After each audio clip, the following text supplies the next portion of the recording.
नमस्ते मित्रों, सभी को जय श्री राम। आज हम जानेंगे कि देव बड़ा कि भगवान बड़े कि आत्मा बड़ा।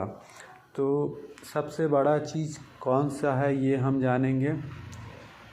तो एक सच्ची घटना पर आधारित मैं बताने जा रहा हूँ। एक बार की बात है, श्री राम भगवान के पास लक्ष्मण जी आए और उन्होंने प्रश्न किया कि भगवान कौन है, कहाँ रहते हैं, क्या है उनका स्थान, ये सब चीज़ें पूछे। फिर श्री राम भगवान ने उत्तर दिया कि भगवान सबके अंदर में विराजमान हैं।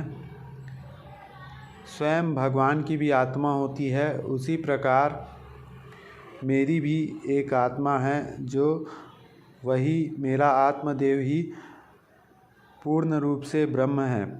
तो यही चीज़ें हैं, जो आत्मदेव होता है वही सबसे बड़ा भगवान होता है। क्योंकि अगर हम उदाहरण दे के एक और बात से समझेंगे, जैसे कि हम बोल रहे हैं, चल रहे हैं, फिर रहे हैं, खा रहे हैं, तो ये किसकी सत्ता से कर रहे हैं?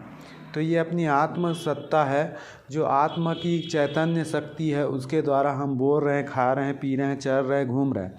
तो यही चीज़ें हैं। हम अगर आत्मा ना हो तो शरीर तो मर जाता है और उसको जलाना पड़ता है। तो इसीलिए आत्मा ही सर्वश्रेष्ठ है। और एक चीज़ आपको और एक उदाहरण से बता देता हूँ। ये तीसरा उदाहरण है। आपने फ़ोटो देखा होगा ब्रह्मा विष्णु महेश। सोचो, वो तो भगवान है ना, लेकिन फिर भी वो किसका ध्यान लगाते हैं? उनकी आंखें बंद रहती है और वो ध्यान में मग्न दिखते हैं। तो वो भी अपने आत्मा का ध्यान करते हैं और उस आत्मा के ध्यान से ही उनको अनंत शक्तियाँ प्राप्त होती है, जिसके द्वारा वो इस संसार का संचालन करते हैं।